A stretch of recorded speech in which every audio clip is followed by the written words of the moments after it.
संभल में हुई हिंसा में 4 लोगों को अपनी जान गंवानी पड़ी। इसके बाद सरकार काफ़ी सख्त नज़र आ रही है। सीएम योगी आदित्यनाथ ने खुद रिपोर्ट तलब की है और इसके बाद दंगाइयों पर लगातार शिकंजा कसा जा रहा है। लगातार दंगाइयों पर कार्रवाई हो रही है, उनके पोस्टर जारी किए गए हैं, उनसे अब वसूली भी की जाएगी। कानपुर के तमाम लोग हमारे साथ मौजूद हैं, उनसे बात करते हैं क्योंकि इस मामले में सियासत भी हो रही है। लगातार विपक्ष जो सरकार की कार्रवाई है उसके ऊपर सवाल उठा रहा है। कुछ लोग हैं, उनसे बात करेंगे और जानने का प्रयास करेंगे वो क्या समझते हैं इस मामले में। वैसे ये बताइए, जिस तरीके से संभल में हिंसा हुई, कोर्ट के आदेश पर सर्वे हो रहा था, उसके बाद हिंसा हुई, तोड़फोड़ हुई, 4 लोगों की जानें भी गई। ऐसे में सरकार जिस तरीके से कार्रवाई कर रही है, आपको क्या लगता है सही कर रही है? नहीं, बहुत अच्छी कार्रवाई कर रही है क्योंकि कोर्ट के आदेश पर वहाँ सर्वे हुआ था और सर्वे में जहाँ तक हम लोगों को मालूम है मस्जिद में जो है सर्वे हुआ था और इन लोगों ने वहाँ पथराव कर दिया, जबकि सर्वे अधिकारी के ऊपर इन्होंने पथराव करा है, जिससे वहाँ कई गाड़ियाँ तोड़ी गई पुलिस की। जो पुलिस विभाग जो है जिसको कि आदेश से वहाँ भेजा गया था उसकी गाड़ियाँ तोड़ी गई। इससे बड़ा बर्बर और इससे बड़ा निंदनीय कार्य तो कोई हो नहीं सकता। तो माननीय योगी आदित्यनाथ जी हमारे जो मुख्यमंत्री जी हैं, अगर दंगाइयों काम कर रहे हैं, बिल्कुल कर रहे हैं, इनको तो गोली मार दे नहीं देखते ही। अगर इस तरीके करेंगे तो हमारा देश खंडित हो जाएगा पूरा। उनकी कार्रवाई से मैं बिल्कुल संतुष्ट हूँ। अधिवक्ता लोग उनका स्वागत करते हैं उनकी कार्रवाई का। विपक्षी तमाम तरीके के सवाल उठा रहे हैं, इस तरीके की कार्रवाई जो होती है उस पर सवाल उठा रहा है, दंगाइयों पर शिकंजा कस रहा है, लेकिन वो अपनी राजनीति कर रहे हैं। क्या लगता है आपको? देखिए, पक्ष और विपक्ष का मामला नहीं, यहाँ न्यायालय का आदेश था। देखिए, ऐसा है, यहाँ न्यायालय का मामला है और यहाँ वर्ग पक्ष और विपक्ष से कोई मतलब नहीं है। अगर न्यायालय ने कोई कार्रवाई करने के लिए आदेश दिया है तो कंटेम्प्ट है एक तरह से, और उसके बाद आप उस न्यायालय के आदेश पर इस तरीके से जो है पथराव कर रहे हैं, ये तो और जघन्य है। ये और कार्रवाई होनी चाहिए। वैसे आप बताइए, जिस तरीके से राजनीति इस मामले में लेकर के हो रही, तमाम विपक्षी लोग कह रहे हैं सरकार जो कार्रवाई कर रही है वो ज्यादती कर रही है। नहीं, देखिए, हमारा माननीय न्यायालय के आदेश के अनुसार ही वहाँ के डीएम, कमिश्नर और एक एडवोकेट कमिश्नर नियुक्त किए गए थे कि जो अंदर की स्थिति का आने वाले क्या है, मंदिर था, मस्जिद था, इसके लिए एक टीम बनाई गई थी। उस टीम का विरोध तक इन लोगों ने करा है, तो इनके साथ तो कठोर कार्रवाई करनी ही चाहिए। और जहाँ तक जनहानि, मानहानि का है कि अब भाई सरकार का यही काम है कि लॉ एंड ऑर्डर मेंटेन करना, ऊपर से लॉ एंड ऑर्डर के ऊपर ही आप प्रेशर मेंटेन कर रहे हो, तो ये बहुत गलत है। इस तरीके के लोगों को कतई बख्शा नहीं जाना चाहिए, इन्हें पूरी तरीके से न्यायपूर्ण काम करना चाहिए। और आने वाले समय में अगर इसी तरह होता रहेगा तो ये हम लोगों के दिया हुआ टैक्स का पैसा है। अगर हम लोग के दिया हुआ टैक्स का पैसा इस तरीके से यूज़ होगा तो यहाँ देश कहाँ बढ़ पाएगा हमारा। बस यही है, और करना तो बिल्कुल इनका सही है। विपक्ष जो है वो पूरी तरीके से दिमाग को उसके लकवा मार चुका है। वो हर तरीके से हर एक छोटी चीज़ में राजनीति करना चाहता है। इस देश के प्रति राजनीति इस तरीके से नहीं होनी चाहिए। राजनीति फेयर होनी चाहिए। जो भी माननीय न्यायालय का आदेश होगा उसको आपको मानना ही पड़ेगा। इसमें पक्ष और विपक्ष, कल को वो पक्ष में बैठेंगे तो क्या वो भी इस तरीके से कराएंगे?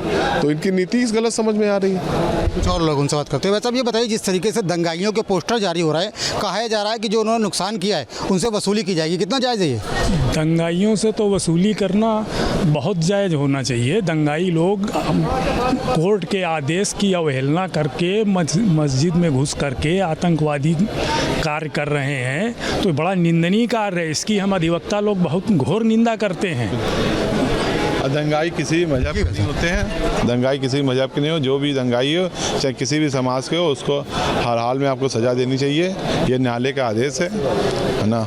न्यायालय के आदेश को हर को पालन करना चाहिए, चाहे वो डीएम साहब हों, चाहे वो एसपी साहब हों। जो आदेश दे रहे हैं उसका बिल्कुल पालन करना चाहिए हर हाल। सीएम योगी आदित्यनाथ ने खुद रिपोर्ट तलब की है और उनके आदेश के बाद अब सख्त कार्रवाई हो रही, तो विपक्ष रो रहा है एक तरफ से। विपक्ष का काम है रोना। जीवन भर विपक्ष रोता ही रहता है। किसी भी जब आप सत्ता में रहोगे तब आप कहोगे कि नहीं ये विपक्ष है।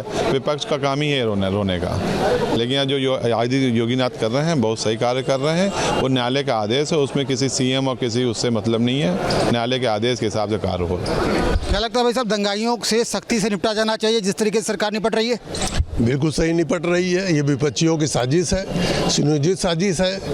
ये ईंट पत्थर कहाँ से आए? ये विपक्षियों ने डाले हैं। अब आप हल्ला मचा रहे हैं। जब एक अच्छी सरकार हमारी प्रदेश की और एक ईमानदार मुख्यमंत्री हमको मिला है इतने दिनों बाद, अभी तो ये सब अटैची लिए घुमा करते थे इनके घरों में। ये करते क्या थे? अपना सी परिवार कुनबा बढ़ा रहे हैं, मुसलमानों को मानसिक रूप से गुलाम बना करके। अपने तो कुनबा बढ़ा रहे ना, एक और विधायक बढ़ा लिया उन्होंने। तो ये तो स्वयं करा रहे हैं ना साजिश।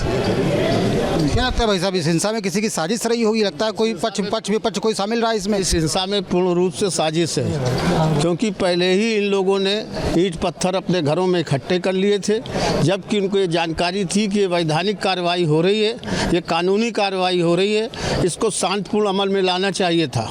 परंतु उन्होंने सुनियोजित षड्यंत्र करके इस तरह का अंजाम दिया है और सरकार को एक प्रकार से चुनौती दी है जो समाज में अराजकता पैदा कर सकती है। और इसके साथ में जो कार्रवाई हो रही है उसको भी सख्ती से लाना चाहिए। अब दंगाइयों पे सख्ती हो रही तो विपक्षी कह रहे हैं कि ज्यादती की जा रही है उनके साथ में। कोई जांच नहीं की जा रही है और जो समाचार आ रहे हैं उससे गंभीर हैं कि जिनको इस देश की संसद में बैठ रहे हैं वे स्वयं इस षड्यंत्र में शामिल हैं। जो विधायिका में बैठ रहे हैं, जिनका काम कानून बनाना है, लॉ एंड ऑर्डर को मेंटेन करना है, वह स्वतः इस षड्यंत्र में शामिल हैं। और उनका ये षड्यंत्र केवल भारत तक नहीं है, इनका ये षड्यंत्र जो दुनिया में जितने आतंकवादी देश हैं, जिसमें विशेषकर पाकिस्तान, बांग्लादेश के आतंकवादी तक शामिल है, उसके साथ सपा के ये सारे विधायक, सारे सांसद एक सुनियोजित षड्यंत्र करके इस देश की में अस्थिरता पैदा करना चाहते हैं। इस देश के लोकतंत्र और इस देश के प्रजातंत्र को चुनौती दे रहे हैं, जिसे इस देश की जागरूक जनता किसी भी हालत में स्वीकार नहीं करेगी। बहुत गंभीर आरोप लगाया आपने। भाई साहब, क्या लगता है कि आप क्या समझते हैं? संभल की घटना की हम कठोर निंदा करते हैं। जो भी माननीय मुख्यमंत्री जी योगी आदित्यनाथ जी द्वारा किया जा रहा है बहुत अच्छा किया जा रहा है। दोषियों के खिलाफ कठोर कार्रवाई होनी चाहिए। लेकिन विपक्षी तो विरोध कर रहे हैं उसका, कह रहे ज़्यादा सख्ती की जा रही, बिना पहचान की सख्ती की जा रही है। नहीं, ऐसा नहीं है। जो भी माननीय मुख्यमंत्री जी ने और प्रशासन द्वारा जो भी किया जा रहा है बहुत सही किया जा रहा है और सबको चिन्हित करके कार्य किया जा रहा है। कोई कह रहा है कि क्या निर्दोष फंसाया जा रहा है, ऐसा निर्दोष नहीं फंसाया जा रहा किसी को। दंगाइयों से वसूली, जो उन्होंने तोड़फोड़ की उसका आकलन करके उनसे वसूली की जाए, जायज़ मानते हैं आप? बिल्कुल जायज़ है। हमारे मुख्यमंत्री द्वारा जो भी किया जा रहा है उचित किया जा रहा है। भाई साहब बताइए, संभल में इतनी बड़ी हिंसा हुई, हिंसा के बाद अब तमाम गिरफ्तारियों का दौर चल रहा है, कार्रवाइयों का दौर चल रहा है और ऐसे में विपक्ष तमाम सवाल उठा रहा है सरकार के ऊपर। ये पहली बार है कि न्यायालय के आदेश पे एक सुनियोजित ढंग से प्लानिंग करके इस प्रकार का हमला किया गया। ये न्यायालय की गरिमा को भी बहुत चोट पहुंचा रहा है और सरकार को भी चुनौती दे रहा है खुलेआम। जहाँ तक विपक्ष की बात है, वो सेकुलरिज्म की आड़ में केवल जिहाद की दलाली कर रहे हैं। इन सब का काम जिहाद की दलाली करना है, तुष्टीकरण की पराकाष्ठा को पार कर गए हैं लोग। लेकिन इससे इस देश को बांग्लादेश बनाना चाहते हैं वो। ये मंसूबा नहीं पूरा होगा। जो शासन है, प्रशासन है, वो बहुत मजबूती के साथ, सख्ती के साथ इनके निपट रहा है। और मेरा तो ये मानना है कि इस तरह से निपटा जाए कि कभी भविष्य में पुनरावृत्ति ना हो इस प्रकार की, कि कोई न्यायालय के आदेश को चुनौती दे दे। बिल्कुल, न्यायालय के आदेश को चुनौती दी गई एक तरीके से। भाई साहब, आप बताइए क्या समझते हैं इस हिंसा को लेकर के और क्या लगता है आपको जिस तरीके की कार्रवाई अमल में लाई जा रही है, ठीक है? वो जो गलत कर रहा है उसके साथ जो योगी आदित्यनाथ जी कर रहे हैं वो सही है। सही है जी। दंगाइयों के साथ सख्ती से निपटा जाना चाहिए। दंगाइयों के साथ हमेशा बिल्कुल सख्ती से निपटना चाहिए, चाहे जो हम हो, आप हो, कोई हो।